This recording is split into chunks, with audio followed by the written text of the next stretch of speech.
জাদু সবাইকেই খুব লোভ দিত। সত্যিকারের মনে শুনত, খারাপ হয়ে যাওয়া কাজ ঠিক করে দিত। রাজুর সেই সৎ দোয়ার জন্য চলতে লাগলো। খেতে আবার সবুজ এলো, সবার ভাগ্য খুলে গেল। সাথে দাঁড়ায় সবাই একসাথে মিলে, তো খুশি বাড়িতে আসে। একতার এই শিখ সুহানি সবাইকে রাস্তা দেখালো। গ্রামে এক উজ্জ্বল রোদের দিন ছিল। পাখিরা কিচিরমিচির করছিল, লোকেরা নিজের দিনে শুরু করছিল, আর চারপাশেই আওয়াজ শোনা যাচ্ছিল। রাজু নিজের বন্ধু ভোলা আর বাকি বাচ্চাদের সাথে ময়দানে খেলছিল। ও নিজের বন্ধুদের সাথে দৌড়াতে আর খেলতে খেলতে মজা করছিল। কিছুক্ষণ পরেও ক্লান্ত হয়ে গেল আর শ্বাস নেয়ার জন্য একটা গাছের নিচে দাঁড়িয়ে গেল। সেখানে সেই গাছের ছায়ায় এক বুড়ো লোক বসেছিল। রাজু ওকে অনেকবার দেখেছিল, আর আজ ওর সাথে কথা বলার চেষ্টা করলো। কাকা, তুমি সবসময় এই পুরনো গাছের নিচেই কেন বসো? তুমি কি বোর হও না? না বাবু, এই গ্রামের মাটিতে অনেক গল্প লুকিয়ে আছে, আমি ওই গল্পগুলো স্মরণ করি। তখনই ভোলাও সেখানে চলে এলো আর এইসব শুনতে লাগলো। আমাকেও একটা গল্প শোনাও না দাদু, কোনো জাদুর গল্প। জাদু জাদু তো আমাদের গ্রামের ওই পুরনো কুয়াতে আছে, যেটা জঙ্গলের কাছে আছে, কিন্তু ওখানে কেউ যায় না। লোকে বলে যে ওই কুয়াটা কথা বলে। রাজু আর ভোলা এইসব শুনে তৎক্ষণাৎ উৎসুক হয়ে গেল। সত্যি নাকি? রাজু, আমাদের তো তাহলে ওখানে যাওয়া উচিত। হ্যাঁ, চল যাই, মজা হবে। কিন্তু মাথায় রেখো বাচ্চারা, একলা যেও না, জঙ্গলটা খুব সাংঘাতিক কিন্তু, আর ওখানে জঙ্গলি জানোয়াররাও থাকে। রাজু আর ভোলা সহমতির সাথে মাথা নাড়ালো আর সেখান থেকে চলে গেল। কিছুক্ষণ পর রাজু আর ভোলা কাকার কথাটাকে না শুনে জঙ্গলে পৌঁছে গেল। ওরা ঘন গাছে ঘেরা রাস্তার মধ্যে দিয়ে চলতে লাগলো। দুজনে গভীর জঙ্গলের দিকে বাড়তে বাড়তে সেই জাদুই কুয়া খোঁজার চেষ্টা করলো, কিন্তু ওরা সেটা কোথাও পেল না।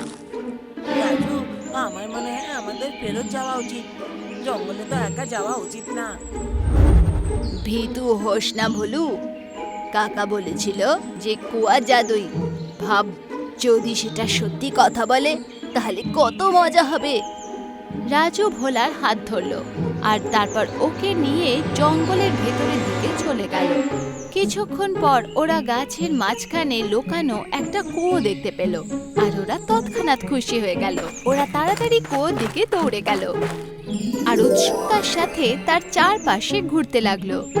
রাজু কুয়ার কিনায় ঝুঁকে ভেতরে দেখছিল। একদম পরিষ্কার দেখাচ্ছিল, না ওখানে দড়ি ছিল না বালতি যেটা দিয়ে জল বার করা যাবে। রাজু আর ভোলা কিছুক্ষণের জন্য নিজের প্রতিবিম্ব দেখতে লাগলো। তখনই কুয়োর ভেতর থেকে একটা আস্তে আওয়াজ শোনা গেল। ছোট্ট বাচ্চারা, তুমি এখানে কি নিতে এসছো? তোমাদের কি তেষ্টা পেয়েছে? রাজু আর ভোলা চমকে গেল আর একটু পেছনে সরে গেল। রাজু আবার সাহস জোটালো আর জবাব দেওয়ার চেষ্টা করলো। আপনি সত্যি বলতে পারেন, কাকা ঠিক বলছিল। আমি শুধু তাকেই জবাব দিই যার মন পরিষ্কার। বলো রাজু, তোমার কি চাই?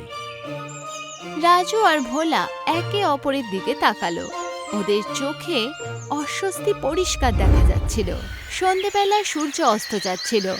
রাজু নিজের বাড়িতে চারপাইতে চুপচাপ বসেছিল। ওর সামনে বই খোলা ছিল। ও পড়ার চেষ্টা করছিল, কিন্তু ওর চেহারা যেন কোথাও হারিয়ে গেছিল। রাজুর বাবা এটা দেখে আর ওকে জিজ্ঞেস করলো, রাজু, আজকে তুমি খুব চুপচাপ, কোনো ব্যাপার আছে? খেলায় হেরে গেছো নাকি? আমি শুধু ভাবছিলাম যে যদি আমাদের কিছু চাই, আমাদের কি চাওয়া উচিত নাকি পরিশ্রম করা উচিত? পরিশ্রম তো জরুরি বাবু, কিন্তু কখনো কখনো ভগবান আমাদের সত্যিটা দেখে আমাদের পুরস্কারও দেয়, কিন্তু লোভ কখনো করা উচিত না। রাজু মাথা নাড়ালো আর সকালে কুয়োর আওয়াজটা মনে করছিল, কিন্তু ও কোনো ইচ্ছাই চায়নি। রাতের চাঁদের আলোয় কুয়ো চমকাচ্ছিল। জঙ্গল শান্ত আর একদম শুনশান ছিল। এর মাঝে রাজু সেখানে একলা পৌঁছালো। ও কুয়োর কাছে গেল আর ওর কিনারায় দাঁড়িয়ে গেল। আর কিছুক্ষণের মধ্যেই কুয়া আবার কথা বলতে লাগলো। আবার চলে এসছো? তোমার কি মনে হয়েছে তুমি কি চাও? সোনা, চাঁদি নাকি দামি খেলনা? না কুয়া মহারাজ, আমার বন্ধু ভোলুর মা খুবই অসুস্থ। উনি চলতে পারেন না। আপনি কি ওনাকে ঠিক করতে পারবেন? কুয়া কিছুক্ষণের জন্য শান্ত রইল। রাজুর মনে হলো এবার আর কোনো উত্তর পাওয়া যাবে না।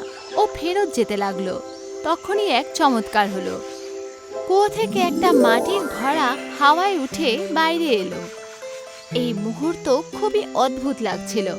রাজু নিজের চোখকে বিশ্বাস করতে পারছিল না। এটুকু জল নিয়ে যাও আর ওনাকে খাইয়ে দাও। তোমার সততা আমাকে আনন্দ দিয়েছে। তুমি নিজের জন্য কিচ্ছু চাওনি। রাজু ঘড়াটা ধরল আর দেখল যে তার মধ্যে জল সাধারণ দেখাচ্ছে, কিন্তু এক্ষুনি ও শোনা কথা ওপরে বিশ্বাস করার জন্য সিদ্ধান্ত নিল।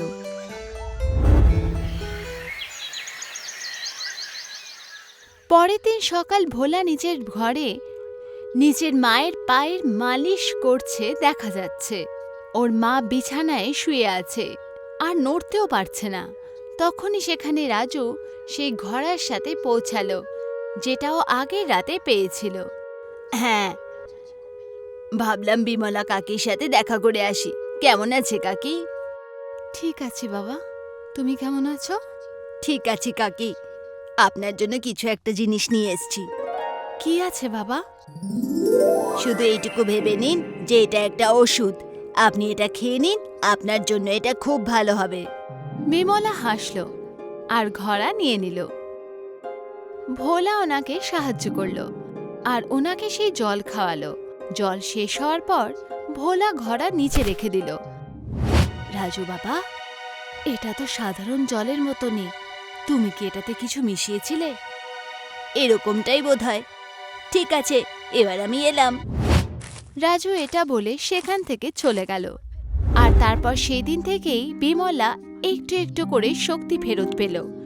শুরুতে ওর পায়ে হালকা হালচাল দেখা গেল।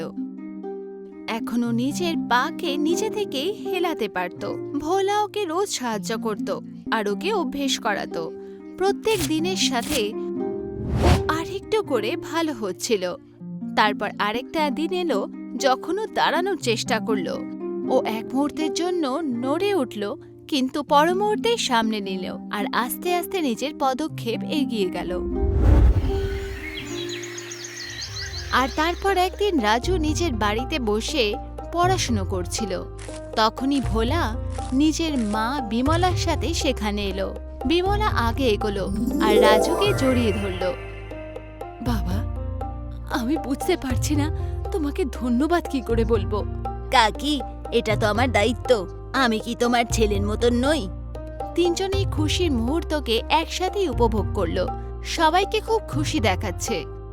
তখনই পাশের গ্রামের চপাল থেকে কোনো ঘোষণা শোনা গেল। গ্রামের সব লোক চপালে একাঠা হলো। পঞ্চায়েত প্রধান চপালের মাঝখানে বসেছিল। রাজু, ভোলা আর বিমলাও সেখানে পৌঁছালো আর এটা জানার চেষ্টা করলো যে কি হয়েছে। আমাদের কাছে জলের খামতি হয়েছে। যদি 2 দিনের মধ্যে জল না আসে তাহলে সব ফসল খারাপ হয়ে যাবে। পঞ্চায়েত প্রধান, আমি সেই জাদুই কুয়ার থেকে সাহায্য চাইতে পারি। উনি খুব দয়ালু। সবাই লোক অবাক দেখাচ্ছিল। কেউই সেই জাদুই কুয়োর ব্যাপারে কিচ্ছু জানত না। তখনই সেই কাকাও সেখানে এসে পৌঁছালো, যিনি ওকে সেই ব্যাপারে বলেছিল। রাজু ঠিকই বলছে, কিন্তু কুয়া শুধু তখনই সাহায্য করে যখন পুরো গ্রাম একসাথে মিলে প্রার্থনা করবে। এরকম থোড়ি হয় নাকি? এসব ফালতু কথা।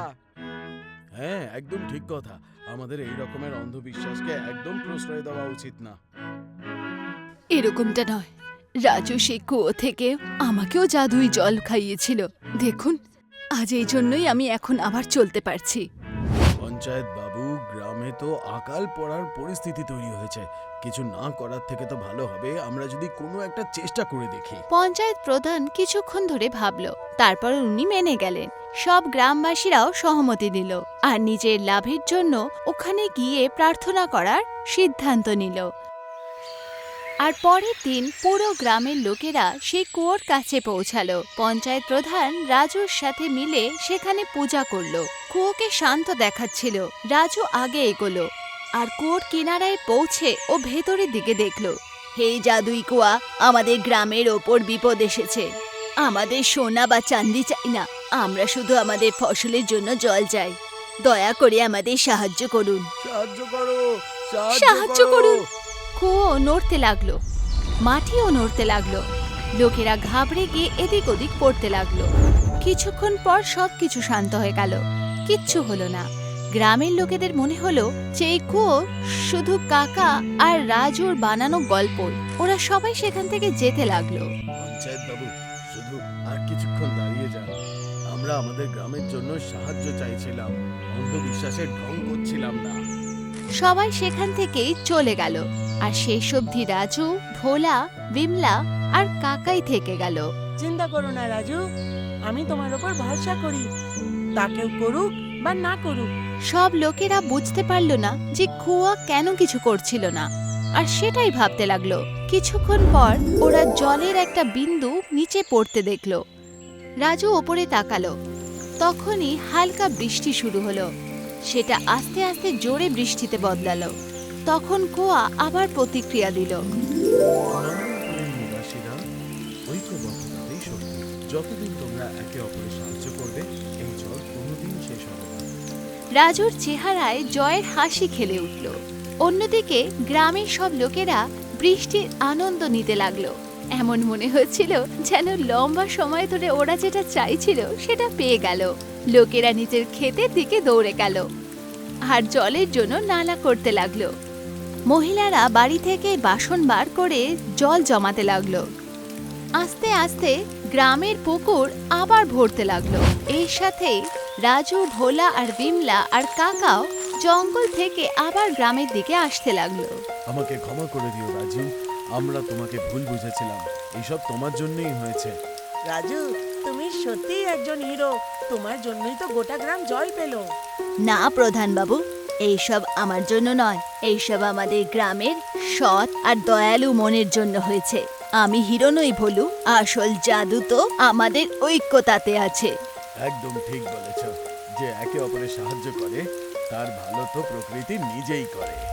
গ্রামের সব লোকেরা এই মুহূর্তের আনন্দ নিল আর খুশি খুশি এতে হারিয়ে গেল। কুয়ো নিজের জায়গায় শান্ত দাঁড়িয়েছিল আর যখনই গ্রামের লোকেদের দরকার হতো তাদের সাহায্য করত। এখানেই গল্প শেষ হলো।